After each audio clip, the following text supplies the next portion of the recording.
We've got Kunal at work.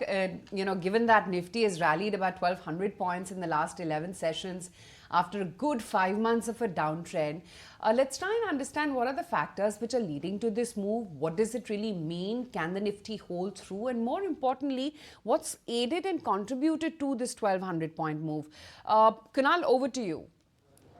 Thank you, Aisha, for that. So it's an interesting set of data points because the last 1,200 points of rally for the index has led into different textures. So let's first understand the premise of the setup which led into this kind of a ferocious rally for the index. We were into a zone where the 5 months of consecutive downtrend was there for the Nifty, ending the month of February 2025. We looked at the oversold nature of indicators. RSI was oversold, market sentiment was oversold, the market breadth was extremely oversold, and the most important part, the two major asset classes which have a direct impact or a negative correlation with respect to our markets, both of these asset classes, dollar as well as Brent crude, has started to go into a corrective mode. Now this is interesting because this data point reflects or goes back again to that zone where in 1996 we were at a point where there was a 5 month of consecutive downtrend.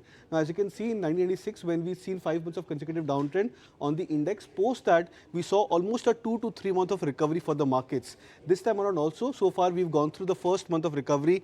We are in the mid stages of the recovery, and whenever the recovery shapes up, it manages to break past about the previous month high at least, which is closer to 23,800 mark on the Nifty when you look at it as a like-to-like comparison. The second chart is also very interesting, where we look at the market breadth indicator or the sentiment indicator, and over the last few weeks, how the data has changed in terms of the market breadth. So this is the zone where on 4th of March, when the indices made a bottom, at that point of time, most of the market breadth indicators like the mid cap 50 stocks, small cap 50 stocks, and the Nifty 50 stocks, they were trading almost 88 to 90% of the data were trading below their 20, 50, and 100 moving averages. Those are steep numbers. Whereas the number now emerged. So currently we are looking at a point where the average number is around 30% to 50% for the mid cap, small cap, and the Nifty 50 index, where the data is now come back into. So that again indicates that we are looking at a point where the markets have gone to a bit of a neutral territory. Then we look at the second bit of composition in terms of market structure trends. Now this is a very interesting chart for Nifty 50. This indicates that over the last 3-4 years, we've gone through phases of market correction.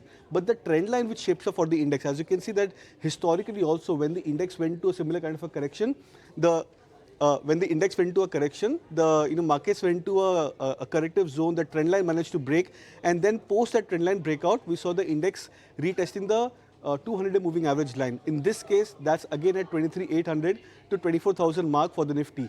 And the last data point is again very interesting. We look at that whether we are too much dependent on the banking index only, where the bank Nifty has made a new high.